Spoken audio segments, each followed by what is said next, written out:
The Berenstain Bears and the Green-Eyed Monster. It was a happy time in the big tree house down a sunny dirt road in Bear Country. A happy birthday time. It was Brother Bear's birthday, and he was getting some very fine presents. Brother wasn't exactly having a party, but Cousin Fred, Lizzie Bruin, and Babs Bruno were there, and Gramps and Gran, of course. "Wow," said Brother when he opened his present from Gramps. It was an aluminum bat. "Thanks, Gramps. I'll hit 20 home runs with this." Gran's present was a great-looking warm-up jacket. Brother tried it on and looked in the mirror. "Thank you, Gran. It's really neat," he said.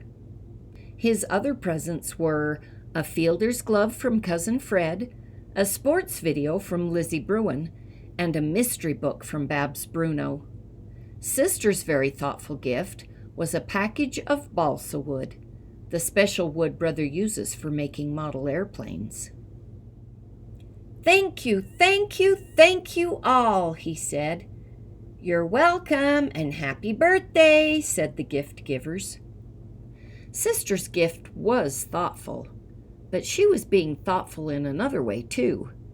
It isn't always easy when your brother gets a lot of presents and you don't. Sister understood that she had gotten presents when it was her birthday and would again.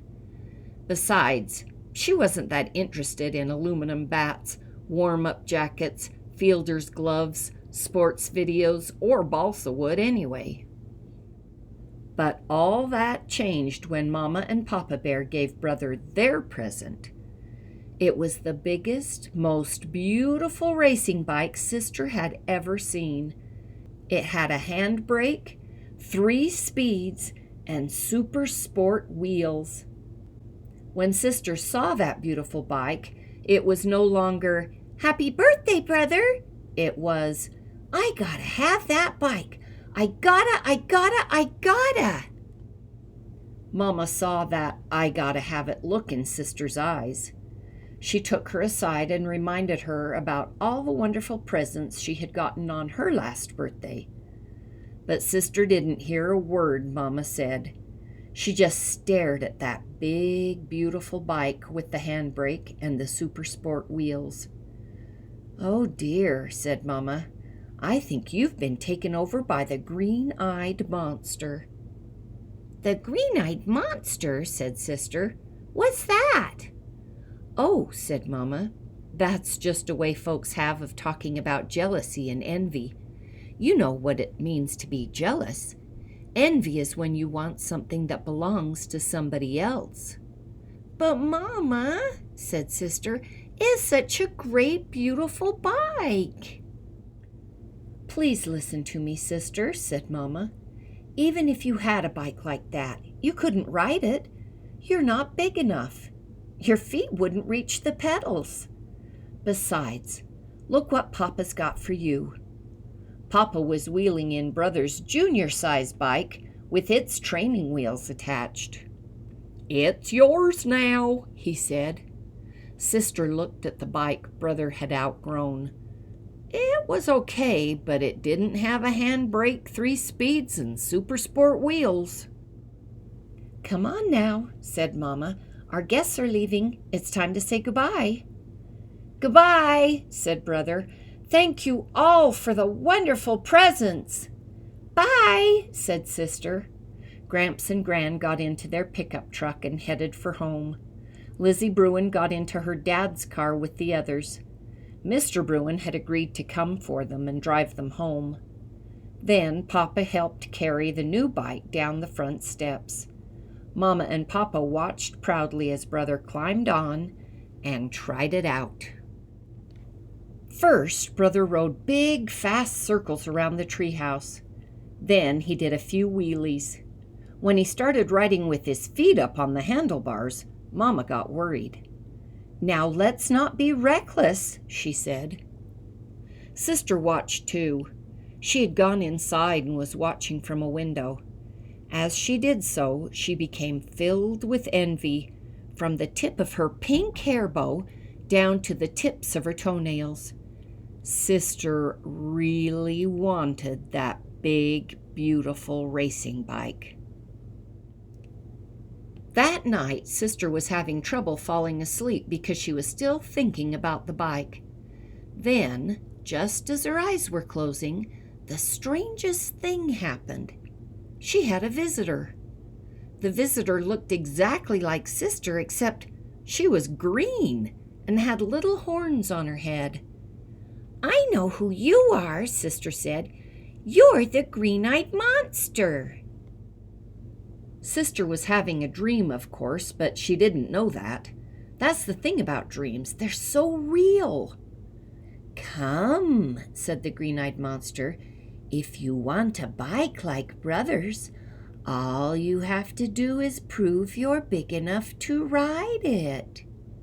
Before she quite knew what was happening, she was up on the bike, and the green-eyed monster was giving her a big push. The bike was much too big for her. Her feet couldn't even almost reach the pedals. Then, as so often happens in dreams, things began to change.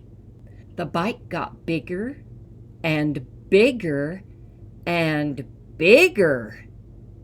Now Sister was speeding down a hill. At the bottom was a great rock. She smashed into it. There was a huge crash. Brother's beautiful new birthday bike flew into 1,000 pieces. "What have I done?" she screamed. "What have I done?" Mama and Papa, who had just fallen asleep, came running into the cub's room. "Oh, Mama," cried Sister, "I just smashed Brother's beautiful birthday bike into 1,000 pieces. 1,000 pieces!" "Try to calm down, sweetie," said Mama. "Brother's bike is perfectly safe. You were having a dream." "What's going on?" said Brother, rubbing his eyes. "I'll go downstairs and get us all some warm milk," said Papa. "It'll help us get back to sleep." And it did. The next day, Sister's best friend Lizzie came over to play. She and Sister had a fun time riding around the yard. Brother's old bike turned out to be just right for Sister. Lizzie had a good time on Sister's old trike, and Brother rode circles around them on his birthday bike. Later, when Mr. Bruin came over to pick up Lizzie, he had a very big surprise for everybody. He had just traded in his old car for a beautiful brand new one. And what a car it was! It had wire wheels, leather seats, and racing stripes. Mama, Brother, Sister, and Lizzie congratulated Mr. Bruin on his fine new car. But not Papa. He just stood and stared. He had the same "I gotta have it" look that Sister had when she first saw Brother's new bike. "Papa," said Sister, "I think you better watch out for you-know-who." Papa did know who. "Mr. Bruin," he said, "congratulations on a fine new car." After the Bruins drove away, Mama and Papa sat on the treehouse steps and watched Brother and Sister do some plain and fancy bike riding. The end.